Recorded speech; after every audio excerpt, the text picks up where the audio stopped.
विपदा सरकार की खुली छूट, दिल्ली में शुरू एजुकेशन माफियाओं की लूट।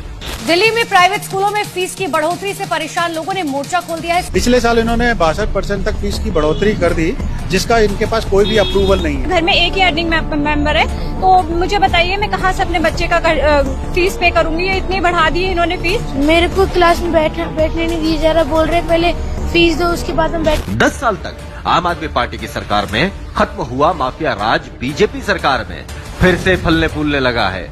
फ्री सुविधाएं जारी रखने का झूठा वादा कर दिल्ली की सत्ता में आई बीजेपी ने जनता की जेब काटनी शुरू कर दी है। प्राइवेट स्कूलों में 20 से 82% तक मनमाने ढंग से फीस बढ़ाई जा रही है और बीजेपी खामोश है। चुनाव से पहले आपके राष्ट्रीय संयोजक अरविंद केजरीवाल जी ने दिल्ली वालों को चेताया था, अगर आपने कमल का बटन दबाया, दिल्ली के अंदर सरकारी स्कूल बंद कर दिए जाएंगे, फ्री शिक्षा बंद कर दी जाएगी। अब उनकी ये बात सच साबित हो रही है। पहले तो बीजेपी सरकार ने शिक्षा के बजट को 5% तक कम कर दिया, यानी फ्री और शानदार शिक्षा को ध्वस्त करने की साजिश शुरू। दूसरी ओर सभी प्राइवेट स्कूलों की तरफ से धड़ल्ले से फीस बढ़ाना शुरू।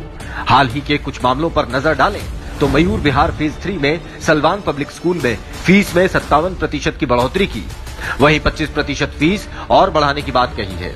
पीतमपुरा स्थित एक स्कूल ने मनमानी फीस बढ़ा दी और बढ़ी फीस जमा न करने वाले छात्रों का रिजल्ट रोक दिया। डीपीएस द्वारका में भी फीस के नाम पर मनमानी का मामला सामने आया है। इसके अलावा वसंत कुंज स्थित एक प्राइवेट स्कूल और कई ऐसे स्कूल हैं जिन्होंने मनमानी फीस बढ़ाई है। परेशान पेरेंट्स ने इस मामले में शिक्षा निदेशालय के बाहर प्रदर्शन किया। दिल्ली में प्राइवेट स्कूलों में फीस की बढ़ोतरी से परेशान लोगों ने मोर्चा खोल दिया है। सैकड़ों लोगों ने दिल्ली के सिविल लाइन्स इलाके में स्थित शिक्षा निदेशालय के परिसर के बाहर प्रदर्शन किया। तो वहीं बीजेपी की सीएम से लेकर शिक्षा मंत्री तक सब नदारद है। साफ है बीजेपी दिल्ली में एजुकेशन माफिया राज ला रही है, क्योंकि बीजेपी की नीयत जनता की जेब पर खुलेआम पड़ रहे इस डाके पर रोक लगाने की नहीं, बल्कि इन स्कूलों के साथ मिल बांटकर मलाई खाने की है। अगर थोड़ी सी भी शर्म बची है तो बीजेपी और उसकी मुख्यमंत्री जवाब दें।